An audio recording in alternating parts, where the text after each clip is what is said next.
You're listening to the Mind Flipping Podcast, where you'll find tools and tips to help you renovate and update your mind and life.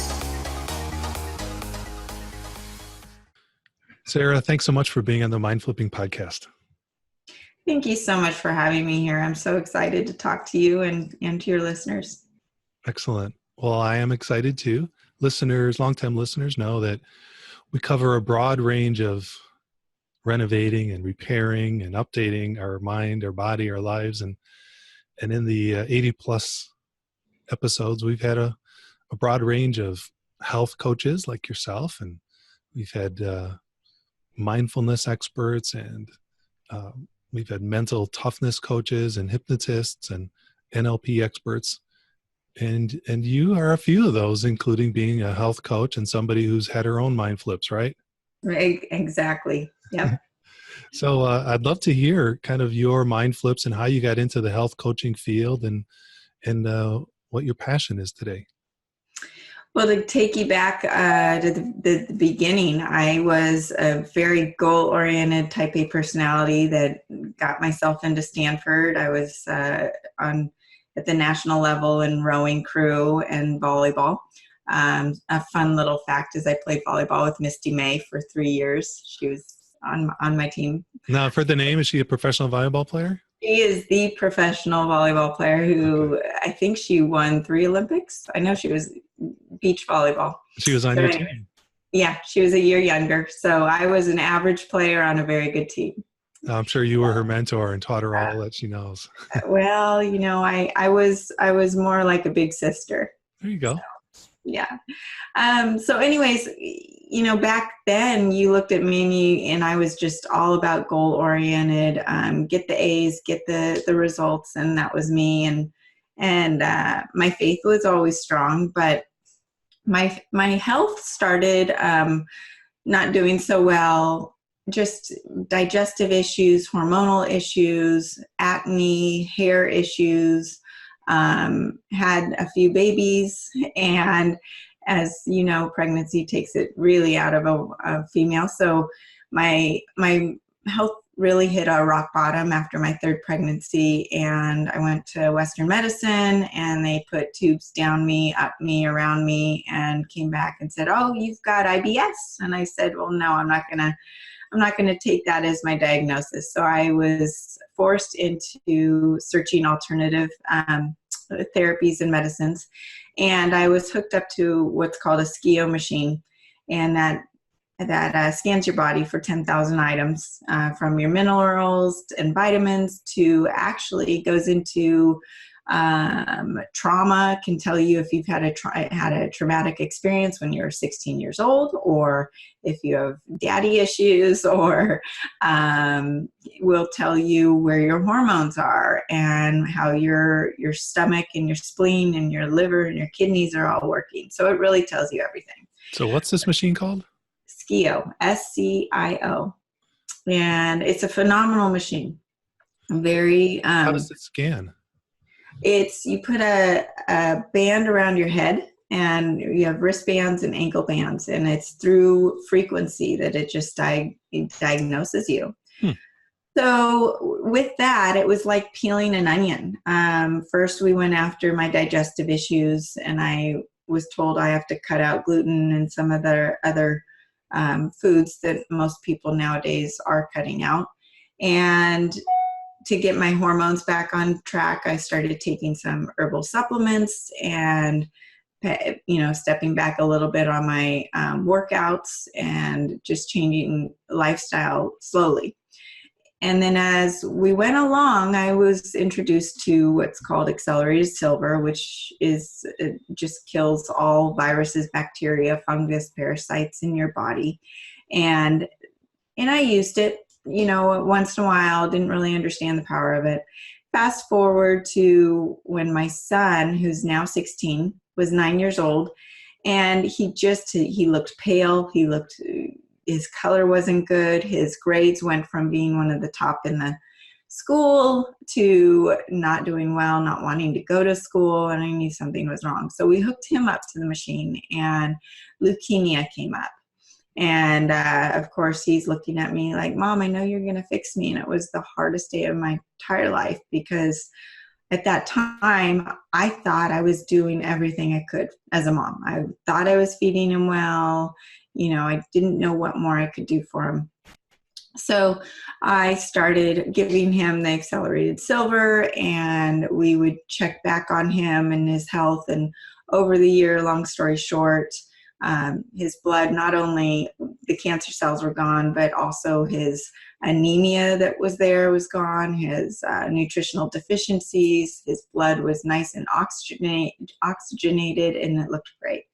So I sat there going, oh my gosh, I've got something here that I've got to share with the world. And it's not just something little. So I started sharing it with friends and family and got more into natural health, cleaned my diet up more, starting to become more mindful about what I was doing and how I was doing it.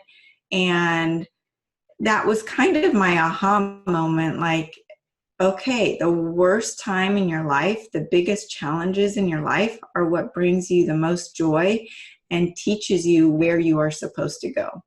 So here I was, a girl that thought I was going to graduate from Stanford, go be in the financial business somehow, and do well, get married, have kids, and life is just going to go along the way it's supposed to go along, and with no road bumps. And it makes me want to cry. But the biggest impactful thing that happened to me was the threat of life to my son.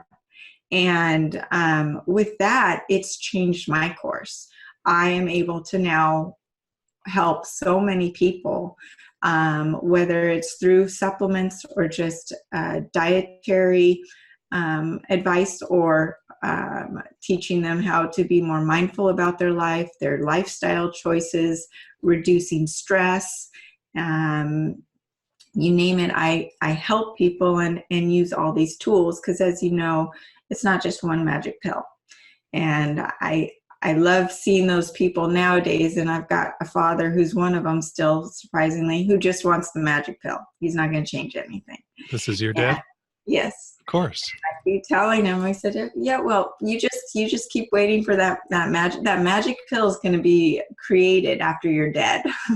So,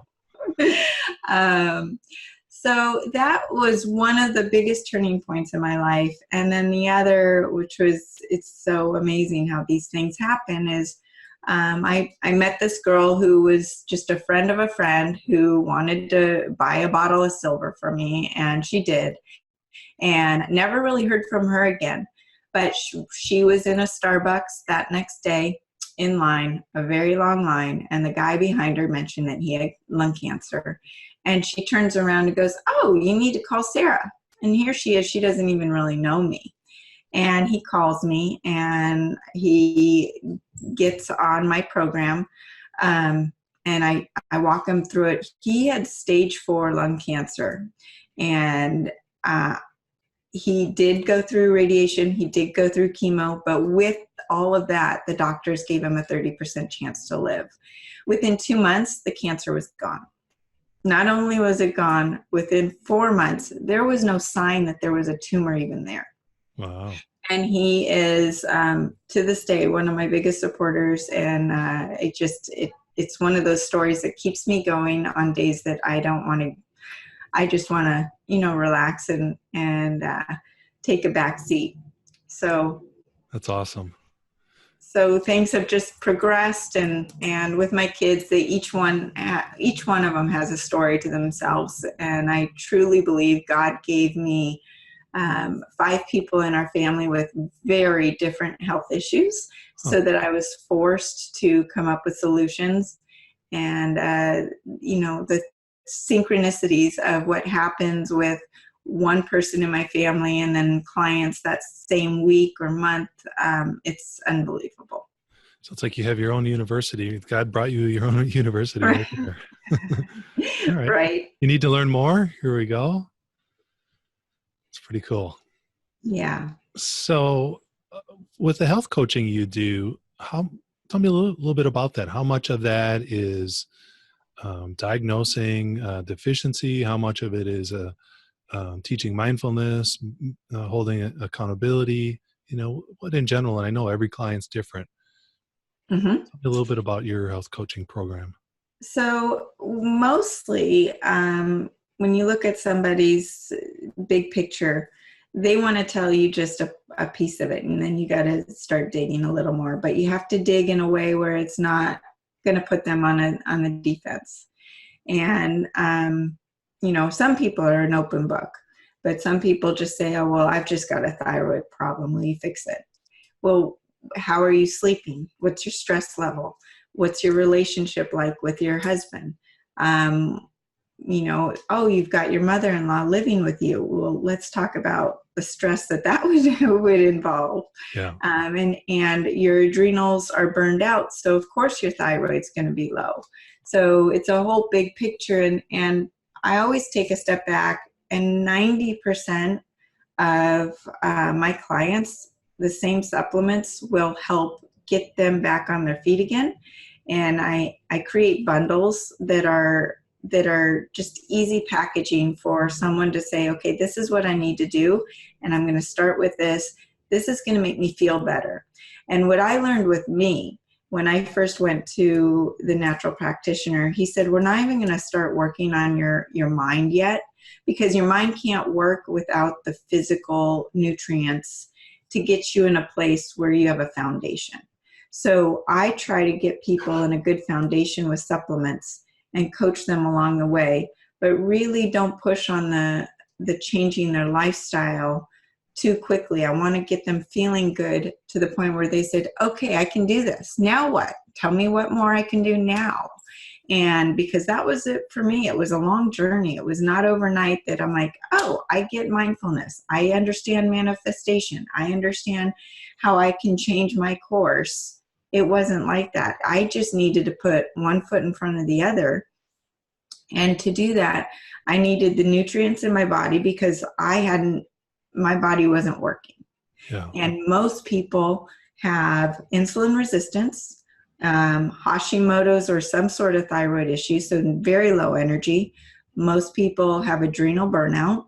And all of these things, it is really hard to dig yourself out of those holes without doing some sort of nutritional based supplementation, whether it's through food and organic food and cleaning out the junk, to giving you a few supplements, which like I said, I package to make it so it's easy. I don't want to overwhelm anybody. And that is another thing. When I first talk to somebody, I make sure I get a sense of, have they taken supplements before? Where is their diet? Because I'm not going to take someone who's eating McDonald's every day, throw 10 supplements at them and say, you need to cut out all the carbs and the gluten and the dairy. You can't do that. I want to make it easy and doable for them so that they start feeling well, and then they can take the next step. And the more that they are able to clean things out with their diet and add in the good nutrients, the more the brain fog goes away. So factually, if your brain fog's going away, you're thinking clearer. If you're thinking clearer, you have a better chance of getting connected to your higher self. If you're better connected to your higher self, then you are connecting to those around you that are on a higher frequency, which is just then additive to the ball keeps rolling in the right direction. Yeah. I always say you're either on the hamster wheel going forward or backwards. So it's got to, everything's going to build on each other, either in a positive or a negative way. Makes sense. And so it sounds like you try to meet them where they're at, make sure they're not too far off the path. And if they are, they've got to come back on the path, and then you'll meet them, get them feeling better, and then you can take them to the next level. Yeah. So for instance, I have this one client who's struggling with an eating disorder, and her family and friends have given up on her completely. And she said, gosh, Sarah, I eat 20 apples a day. And I said, okay, well, we're gonna get rid of those apples. And she says, you mean I have to throw them away? And I said, well, you have horses, right? Horses like apples. I said, so it's not wasteful. I said, but we'll cut it down. And so we cut it down, and she's doing awesome. And she's eating what I recommend her to eat, and she's feeling better, and she's still getting, the naysayers around her. And I said, you focus on yourself. Don't listen to them yet. Just focus on yourself. Well, I've been helping her for 3 weeks now. And last week she sent me this text, a frightful text saying, Sarah, I can't believe it. I went off track and I'm not doing well. And I binged, or whatever it was. And I said, I'm so happy you did that. And she said, what are you talking about? I said, you are not going to be perfect. And every time you go off track like this, you are reminding yourself of why you don't want to go back there. And I want you to really take note of how you feel. How does your body feel after you did that? How does your mind feel? How is your reaction to the world around you? Are you able to be productive? Are you, this is good. This is good news. And I really have changed my view on any challenge for me or a client, that this is a lesson learned. What are we supposed to learn with this lesson? And, with what happened with my son, Jackson. So I haven't even told you about his last year's issue. Oh, okay. So here we are trucking along, and he's doing great. And he is an extreme athlete. The rowing team, they work out 3 to 4 hours a day. But then that's just for the regular rower. Then you take my son's personality and you times it by 10, because his mind and his endurance is much bigger than his little body. So he's working out really hard, and we put him up on the skio machine, and his heart starts showing AFib. And I thought, oh my gosh, this kid has an amazing endurance ability. How can he have any heart issues? Well, unbeknownst to me, he was using salt as a supplement, which is good for athletes. You need salt. But he was taking it to an extreme, and he was not hydrating himself to match that. So we went through a whole summer thinking that he needed to be on a no salt diet, and his numbers were not improving. So he looked at me when we first had this situation where we had to cut out all the salt, and he looked at me and he goes, Mom, well, this is not going to be fun, but we've done this before together. So you want to cry. Yeah. And I said, you're right. And we've done this before. And he goes, we're going to get through this. And it was like he was the adult in the situation. And so from that, here we are a year later, literally exactly a year. And his health is amazing. The kid can cook breakfast, lunch, and dinner for himself, for his friends, gourmet food, because he's been forced to learn how to cook. He couldn't go out and have deli meat or food at restaurants. I don't know if you've ever looked at the sodium on restaurant food. You just can't eat out at a restaurant, even if you eat clean food. So he was forced to truly learn how to nutritiously cook all of his meals. And he has now been a great example to his teammates. His teammates are like, what are you doing? How are you doing that? And it's been a great lesson. Wow. So with every downturn, there's always been a silver lining and something that we've learned. I love it. With every challenge, there's growth. There's growth.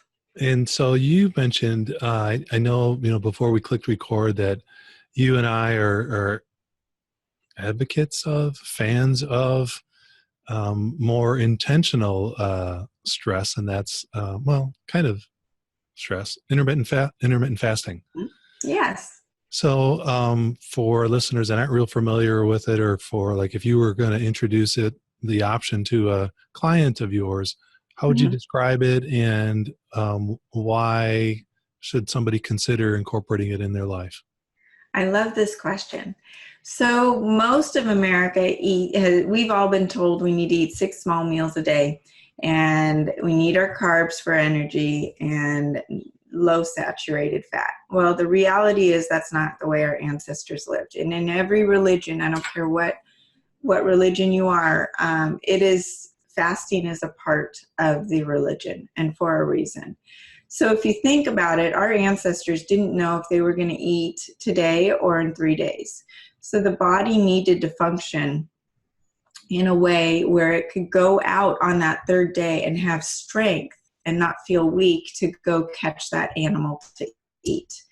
So what most people feel is, oh my gosh, if I don't eat in 2 hours, I'm going to have a headache and be hangry.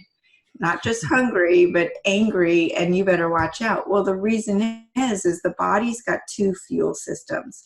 You're either a sugar burner or a fat burner. When you're a sugar burner, your body only has a certain amount of calories of sugar that it's stored in its liver and its muscles.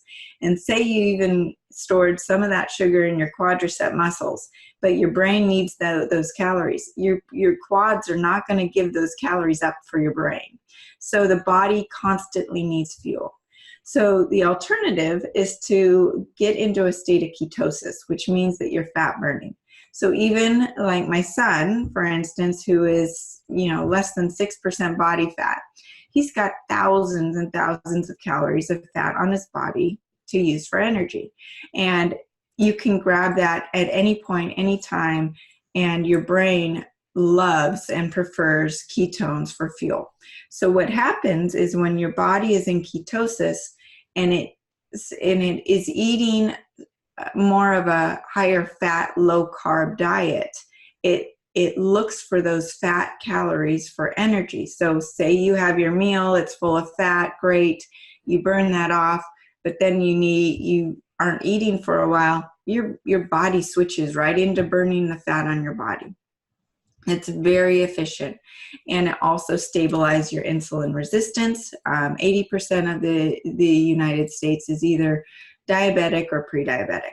It's hands down, it's the worst thing that is going on right now, and people don't understand why. It's a big number. It is a big number.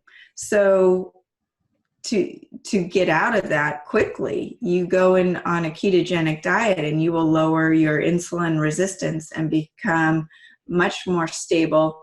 But not only that, you're going to have mental clarity, more physical and mental energy, and you're going to be able to go for hours and hours without eating. So for instance, right now it's 1 o'clock.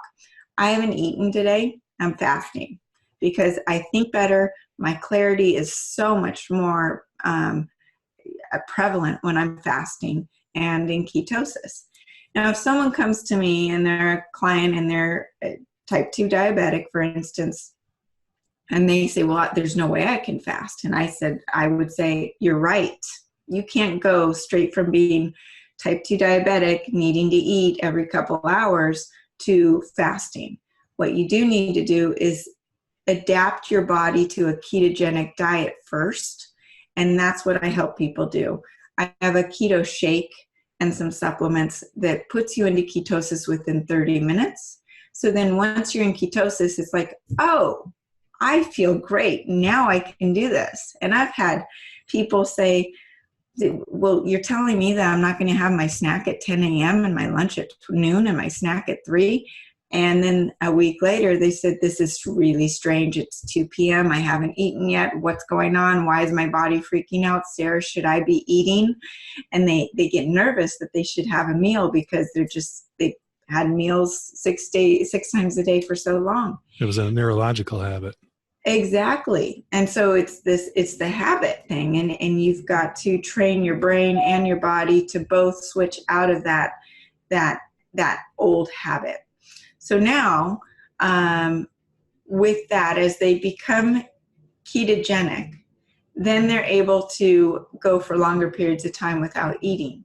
And then as they go for longer periods of time without eating, they start to do what's called intermittent fasting. So what that looks like is you have dinner, say, at 5 or 6 at night. You finish eating by 7, and you go from 7 till maybe 11 or noon the next day without eating. So essentially you're skipping breakfast.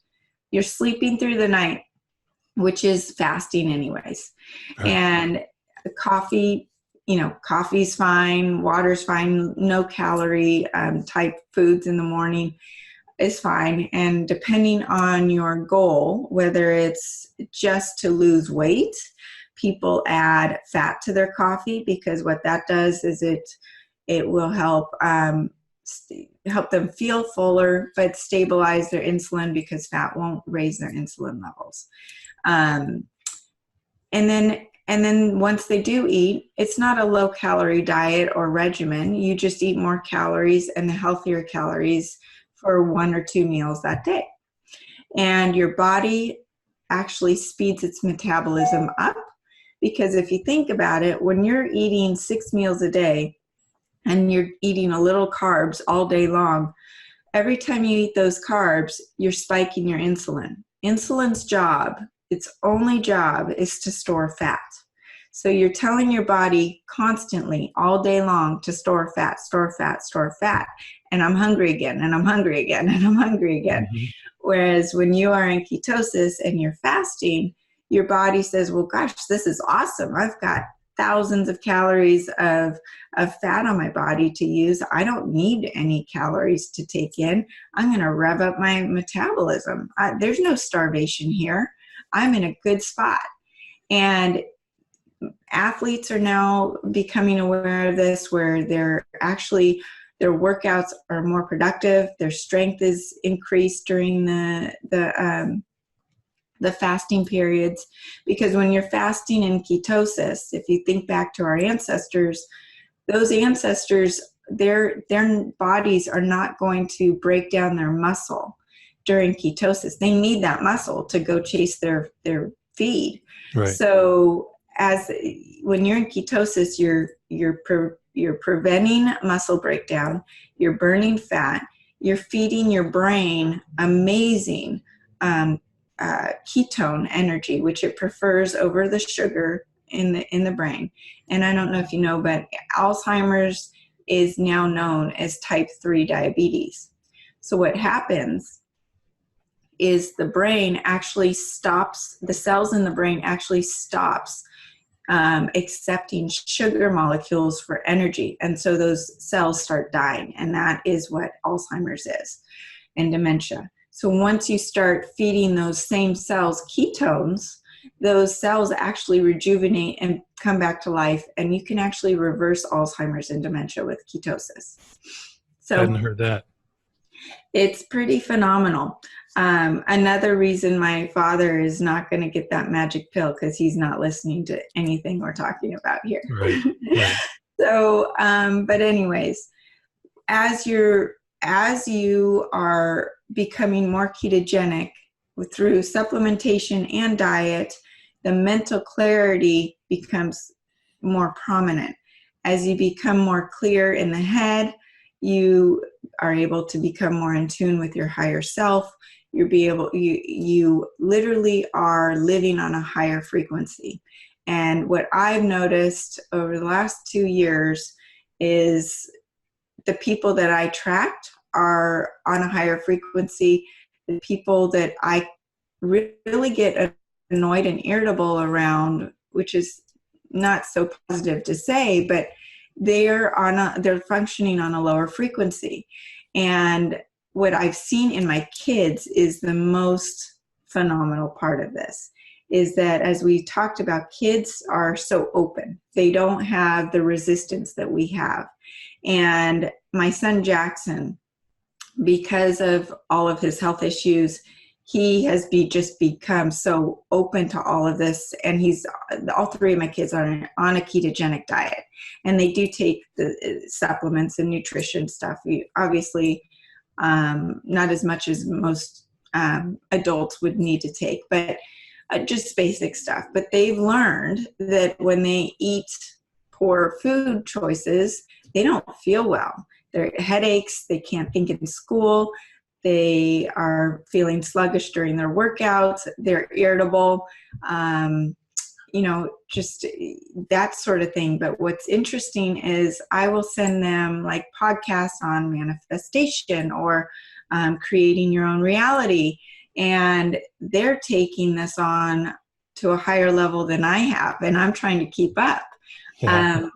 I'll never forget my 12-year-old who truly has a gift.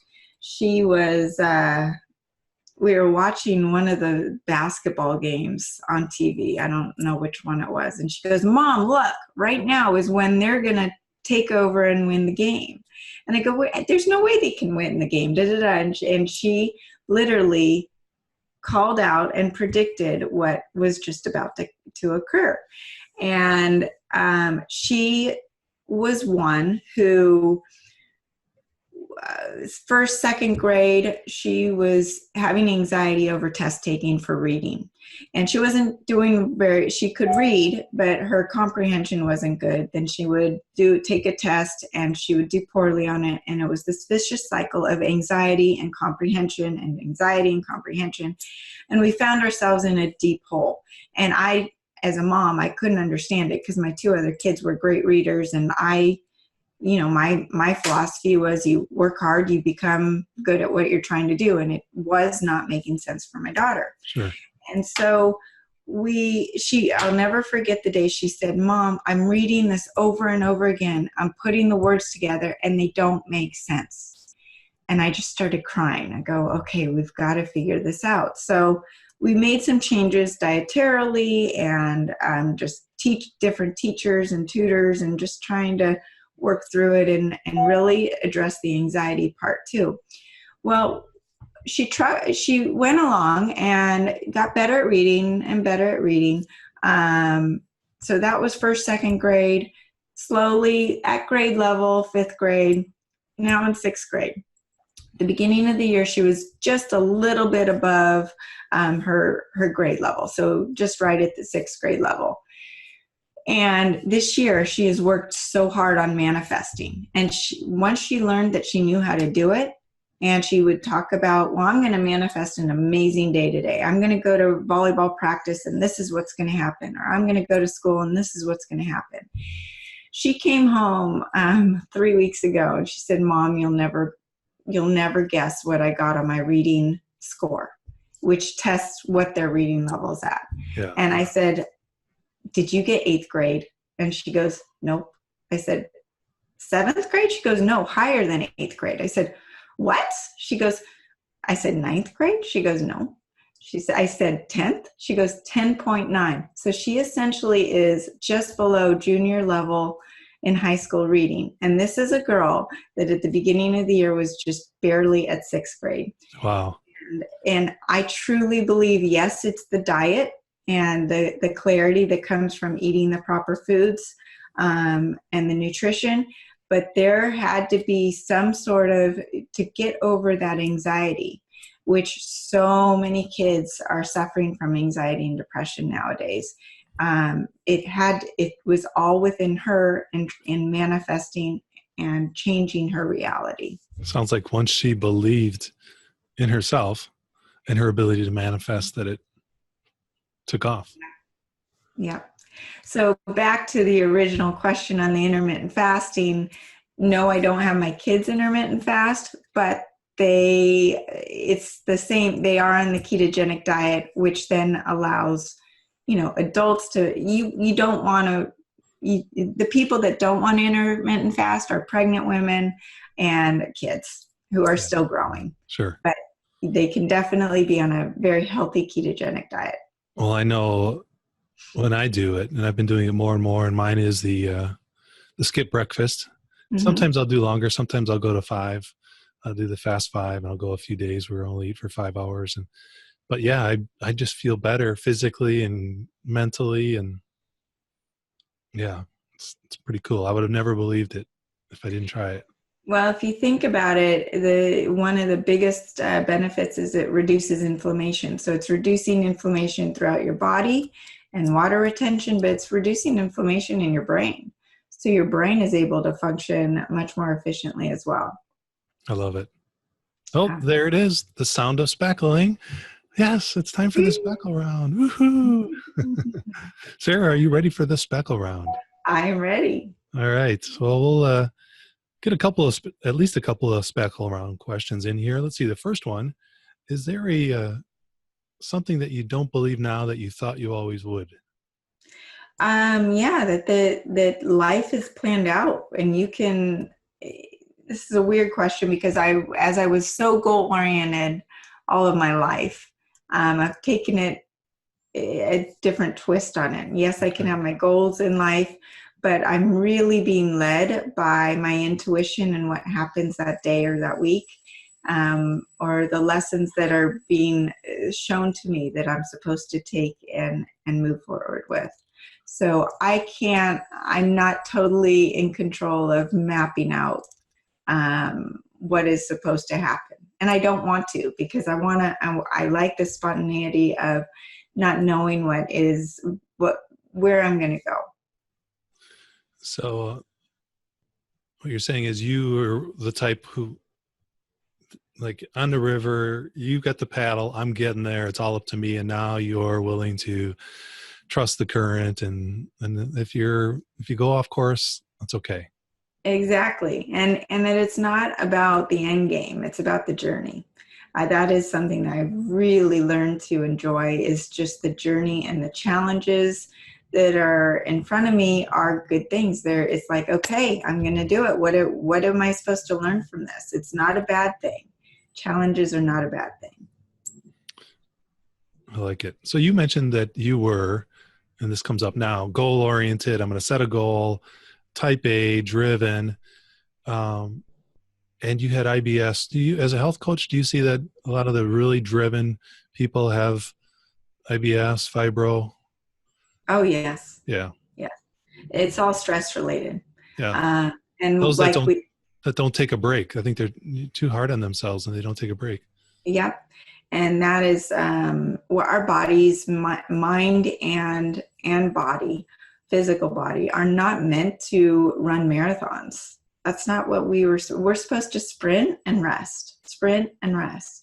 And it's something that I had to learn. And I have days where I don't listen to my own coaching. Sure. And my kids will have to remind me, if I become anxious or irritable around them, they're the first ones to remind me, hey, and my relationship with my family and my husband is number one. So if that starts, being sacrificed by me being stressed, then it's really a big red flag, and stopping and taking note of that.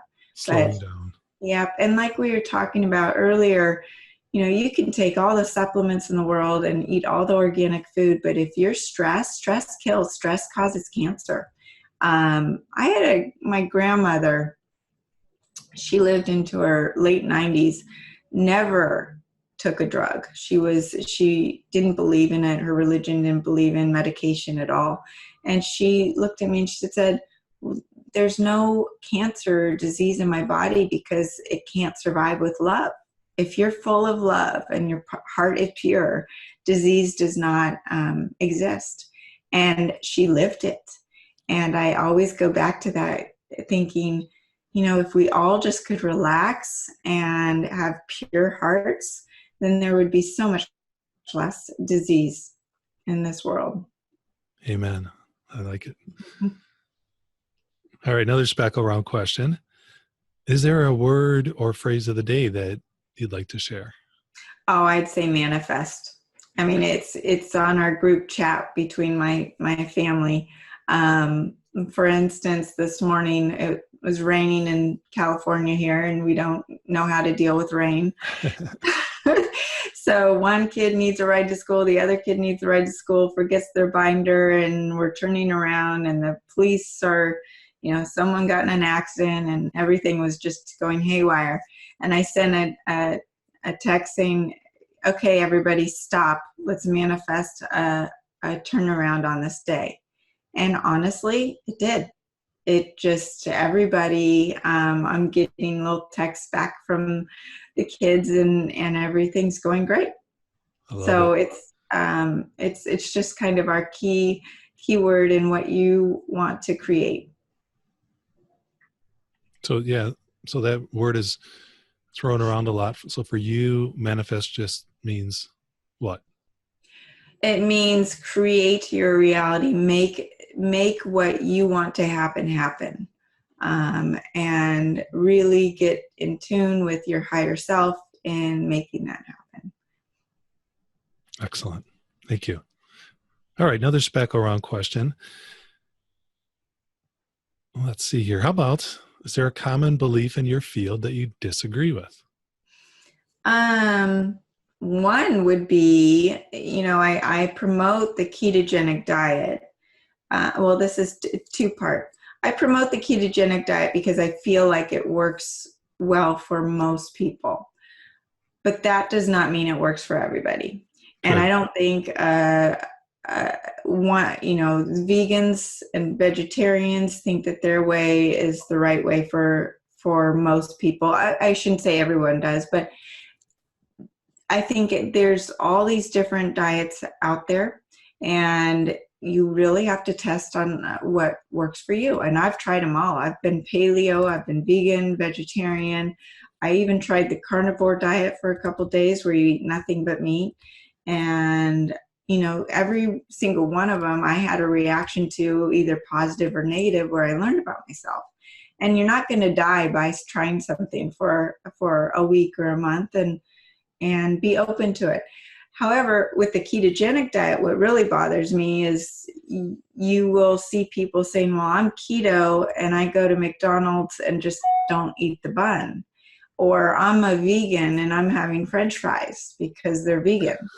And so I think I think the term is dirty keto versus clean keto. I am a proponent of clean eating regardless of what the diet is.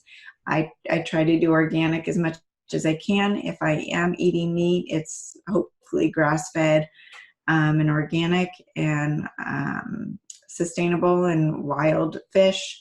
But if you can eat a ton of junk food on a vegan diet. You can eat a ton of junk food on a keto diet. Pork rinds and dirty food like that, that's not where I'm coming from. Because regardless of what diet you're on, if it's dirty food, it's gonna clog up your brain, and it's the oils, the dirty oils, that are really bad for your cells and just cause disease. Yeah. And what's it going to do for your stomach, among other things? Exactly. Yeah. So I know we've talked a lot about supplements and accelerated silver. Is that right? Mm-hmm. And keto and bringing in good, clean food. But I know you also practice and share with your clients the power of mindfulness. Am I correct? Right? Mm-hmm. Is there a quick lesson that you give your clients or your kids to practice mindfulness? I try to tell them, number one, morning routine is very important. I think if you start your day out with the same routine, it sets your mind in the right place, whether it's just a quiet moment of meditation or stillness, and then possibly working out or doing your if you're going to exercise, I believe morning time is the most beneficial, because number one, you're fasting. So what's happening when you're fasting is that your body and your mind are both clear and not worried about digestion. And that's a good time to also incorporate envisioning what your day is going to be like and becoming more intentional with your time and mapping out your day. I know that if I don't have that in the morning, I feel like I'm behind the eight ball the rest of the day, even if it's a slow day. And I just feel shaken. I feel like I need to be somewhere and I don't know where I'm supposed to be. Sure. And being mindful and intentional about your food. So say you're going to a birthday party tonight and you are going to have food that's not on your strict diet. That's okay. but be intentional about it. Sit down and really enjoy it. Enjoy what you're having instead of, and enjoy the company you're with. Be more intentional about the people you're around, that you're choosing to be around. And be more intentional about cutting the toxic people out of your life. Just by doing those few things, you will see a huge difference in the way your days go. Start writing down in your gratitude journal. Some things that I like to do is to actually write down in the morning what I'm grateful for that happened that day. So what I'm looking to that hasn't happened yet, but I am envisioning that it is going to happen, and I'm really grateful for it.